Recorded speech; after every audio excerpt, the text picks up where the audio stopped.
I was offered $5,000 for a video, but this was when I was like 19. I was like, double it, and I'll walk outside and I'll give it to a homeless person. And they're like, no, you won't. And I was like, double it. And I was like pacing around my neighborhood for 3 hours convincing this guy, like on the phone, just double the money. I promise the video will go viral and I'll give it to homeless person. I was like, $10,000 just looks better in a title. It'll get more views. I promise your app will do better. A lot of times people, oh boy, it's like they think their videos are better than they are, honestly.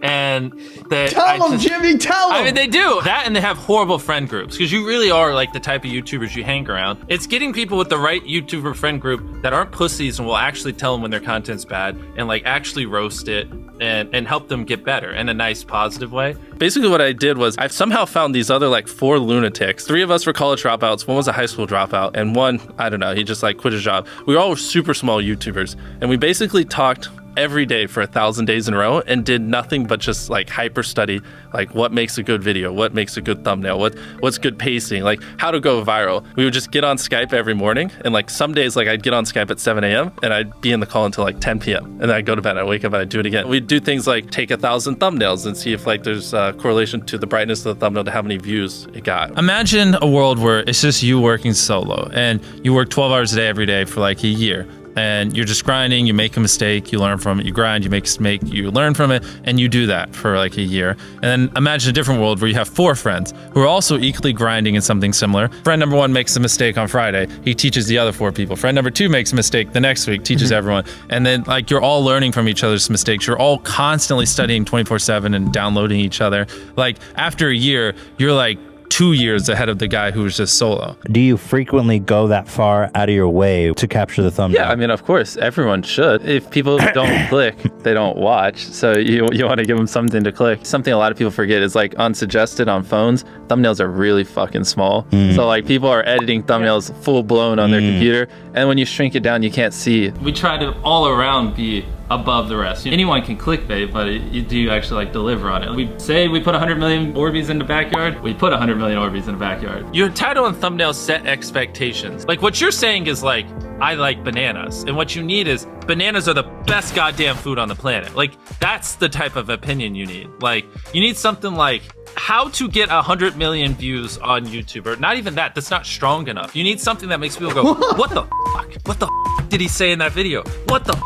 I need to know. At the very beginning of the video, to minimize drop-off, you want to assure them that those expectations are being met. If you're putting 1 million Orbeez in a pool, don't start the video with you shopping for, you know, your mom's birthday present. At the beginning of the video, just say, this is 100 million Orbeez. We're gonna fill this pool and this entire backyard with them. Match the expectations, and then you want to exceed them. So you want to assure people that what they clicked on is what they're getting, and then blow their mind and be like, but you're also getting even more. Anytime you say the word algorithm, just replace it with audience. The algorithm didn't like that video? No, the audience didn't like that video. If I wasn't retaining a viewer, just would it make sense for you to promote it? Why would you promote a 10-minute video that people watch on average a minute and a half? I mean, every video, even the stupid ones, I learned something, you know, and that's something I try to make a very big point of, is like, no matter how bad we mess up, like we sometimes have videos that have horrible retention. It's just like, as long as you learn from it, it's not the end of the world. Every YouTuber says it. It's like, no one will ever be able to replicate my style. I gotta edit it. But newsflash, someone can. It's actually not as difficult as you think. It was good that I got a really strong foundation on how YouTube works and how the style of videos I wanted and everything before I scaled up the team, if that makes any sense. I just want to make sure that's clear, because I've seen people try to build the team without foundation and knowing how to do well. I know that if we film this video, it will do well, just because I've spent a decade of my life hyper obsessing over YouTube and I have a good pulse on it. But if you didn't have that, then you wouldn't know. Like you wouldn't be able to spend $4 million on a Squid Game, because you might lose $2 million and then you can't pay your people. But of course, yeah, if I didn't have these people, I couldn't do half the stuff I do. For the last like 8 or 9 years, like every dollar I've made, I just spent it the next month on content. And I just did that every single month, and it just kept getting bigger and bigger, and here we are. Since I was 13, there probably hasn't been a single hour that's gone by that I've been awake where I haven't thought about YouTube. Like, I'm just focused on making the best videos possible, period. I don't care about making money. I don't care about time. I don't care about anything. I just want to make the best videos on the planet. Literally all the algorithm does is reflect what the people want to a T. And if you deny that, you just make terrible videos and are trying to find a scapegoat. We do our videos in other languages as well. If you Google it, it's like only whatever, less than 10% of the world speaks English. So 90% of the world can't even enjoy your content. And when I realized that, I was like, wait a minute, 90% of the world can't even watch this stuff. Like, we just started doing this like 6 months ago, and it's crazy like how viral some of these videos are going. 51 million. In Spanish, the guy who does my dubs is the same guy who dubbed Spider-Man. We managed to convince him. So a lot of those comments are like, why does he sound like Spider-Man? Or is MrBest Spider-Man? To me, what's important is click-through rate, getting people to click on your video, and then average view duration, average view percentage, or just relative retention, and having them watch it. A lot of creators think click-through rate is just like the title and thumbnail and did they click it, but a lot of it too is, did they enjoy your last video? Because if someone watches a video of yours and they loved it, you can bet the next time you're recommended, their chance of clicking is a lot higher. Sometimes we're filming for 3 or 4 days, like 10 hours a day,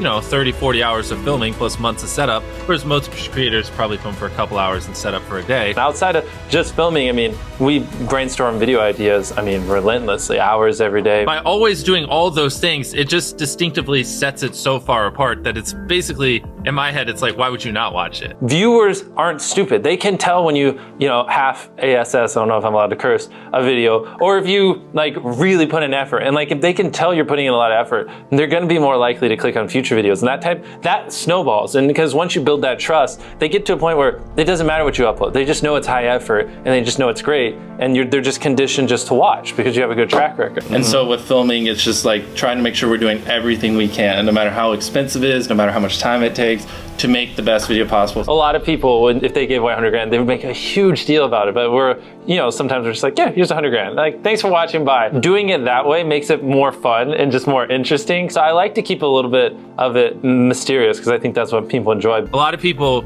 aren't willing to put in 10 hours days because they don't like what they're doing. So it's finding what they enjoy, because it is like a long grind. You're doing for years, not months. So if you don't enjoy it, then you're gonna burn out. I just had the blessing of finding what I loved at a young age. So because to get to this level, it takes, a decade. Most people don't find what they love till their young 20s. So they'd be where I'm at in their 30s. Yeah. I just lucked out and found it when I was really young. Living your life chasing a nicer car and a bigger and bigger box to live in is kind of a dumb way to go about life. I actually, funny enough, I lived in a super below average home. And I kind of learned why famous people don't live in below average homes, because someone broke in, stole everything I owned. So I had to get a little nicer house for security reasons. But before I was robbed, my place is a little duplex, $700 a month. You get a roommate's $360 split. People think just because you go for views means you can't have fun, but you can pull views and you can have fun, which is what we purposely try to do. If you're not doing something that's just inherently fun to you, you're just quit. Just give up. You gotta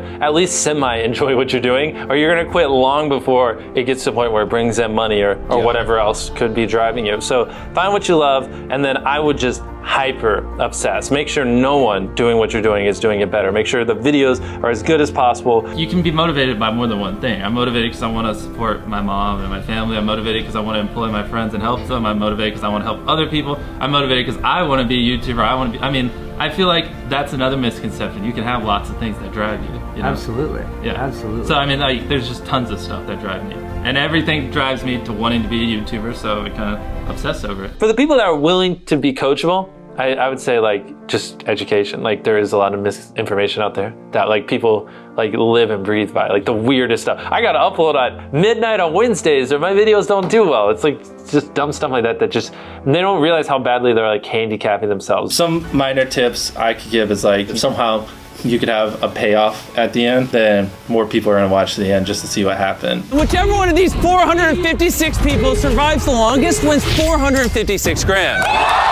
Cut out all dull moments, try not to over-explain things. If a camera just sits on me and I'm just talking for 20 seconds, it doesn't hold retention as well as, maybe me talking and other footage popping up. It's much easier to get 5 million views on one video than 50,000 views on 100 videos. It takes way less effort to get 5 million views on one video. Back then, which I think small YouTubers should do, is I would reply to every single comment. Yeah. And so I think a few people caught on that I would always reply. And so some people would just be like, I wonder how long it'll take for him to reply. So that was a lot of my comments when I was smaller, but at least it kept him coming back. In your analytics, and most of you probably know this, audience retention. You can see where people click off.